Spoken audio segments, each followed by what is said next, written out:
Glenn Youngkin fighting to overturn an environmental law signed by his Democratic predecessor. The legislation ties Virginia's emission policies to the California EPA. Youngkin says in an effort to turn Virginia into a California, liberal politicians who previously ran our government sold Virginia out by subjecting Virginia drivers to California vehicle laws. I am already at work to prevent this ridiculous edict from being forced on Virginians. California's out-of-touch laws have no place in our Commonwealth. Joining me now is Virginia Attorney General Jason Miyares. Great to have you. Just to take us back, why would the Virginia legislature on the previous regime have decided this was a good idea? Well, thanks for having me, Dana. What you had was this far-left liberal monopoly led by Governor Ralph Northam, our predecessor here, that voted for a variety of far-left, woke, and weird policies. Okay, and then so when California decides to do something, that means Virginia's beholden to that? I think that we might have frozen, even though it's hot as can be in Virginia, we might have frozen. So, Trace, you live in California. Right. You drive every day. And now, what do you hear from people back home? Are they excited about this idea of going to electric fascinating vehicles? because it's not a rational solution. What's happening here is California wants to eradicate all gas-powered cars. There are 30 million registered vehicles in California that are powered by fuel. And now the governor is saying, oh, in 12 years, we're going to get rid of all of them. California doesn't have the power right now to keep the lights on when it's hot outside because the lines are so low. How in the world are you going to power 30 million vehicles by 2035? It's not doable. Okay, so Jason, you are back with us. So Trace was just explaining the situation in California. Yeah. I still don't understand why the Virginian House would have thought that this was a good idea. Why would they want to be tied to California?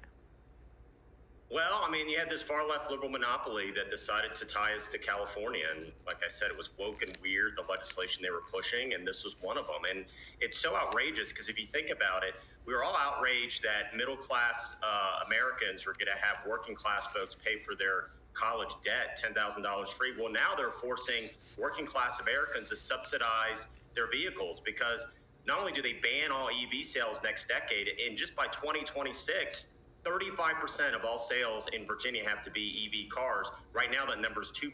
The only way they get to that number is working class Americans are going to have to subsidize and overpay for non-EV cars. It's outrageous. This was an unelected body in California. Virginians never had a chance to vote for this. They never had a chance to comment on this. It's why unchecked rule is disastrous. We're seeing it in Washington. We had 2 years of this in Richmond, and we're still dealing with the consequences of this far-left liberal monopoly of what they imposed on Virginians.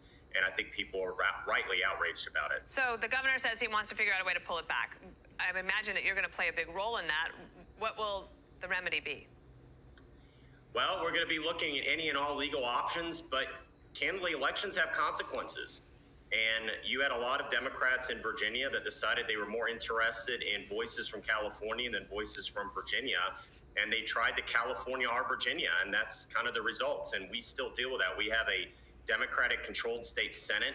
Our hope is that in January we'll come back and we'll be able to repeal this before it really gets into effect. But the reality is that election's not till November of 2023, and right now you have split parties controlling each house. So we're going to push hard. We want to educate the voters. Most Virginians have no idea that in the dead of night, an unelected body in California did not allow a single Virginian to comment, suddenly change exactly how they buy one of their largest purchases they ever make in their life, which is their vehicle. It's outrageous. It's wrong. It's woke and weird, and we're going to try to stop it. Do you not think that there might be some bipartisan support for repealing it now that California has gone this far? Well, that's my hope, but every single member of the Democratic House and every single Democratic member of the state Senate previously voted for this. So I hope, like elected leaders, they'll realize they made a wrong choice. We'll see if they get more information in their hands. They realize this is too much, too far, too soon. Yep. And as often the case for those on the far left, they think good intentions will guarantee good results. That's not happening in Virginia, and we're going to push back on it. Okay, well, keep us posted. I will follow this, and Trace will be following it, too, as he's lamenting the California roadways. Thank you so much.